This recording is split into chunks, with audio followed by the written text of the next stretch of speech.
RSI মেথডে যদি আমরা গোল্ডের উপরে এটা অ্যাপ্লাই করি তাহলে আমি এখান থেকে সেল নিব। হ্যাঁ, আদার্স ইন্ডিকেটর আপনি লাগাইতে পারেন, সমস্যা নেই, বাট আমি একটা দিয়ে আপনাদেরকে শেখাচ্ছি, একটা দিয়ে দেখাই দিচ্ছি। সো RSI মেথডে যেহেতু এটা 70-র উপরে, আমরা এখান থেকে সেল নিতে চাবো। অ্যালগরিদমিক প্রাইস অ্যাকশন এখানে অ্যাপ্লাই করি, সেলের কোনো কিছুই নাই।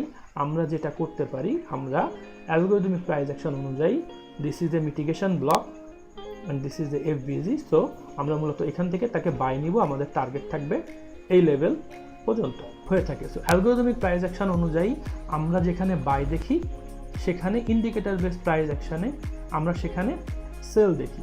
এই কারণেই মূলত যারা ফাইন্যান্সিয়াল মার্কেটে আসে তাদের 95% লোক ফেল করে, অনলি 5% লোক উইন করে। যে জায়গার থেকে তারা বাই করে সেই জায়গার থেকে অ্যালগরিদম বা ইনস্টিটিউশনালস তারা সেল করে, এবং যে জায়গায় তারা সেল করে ইনস্টিটিউশন সেখান থেকে বাই করে তাদের এসএল হান্ট করে।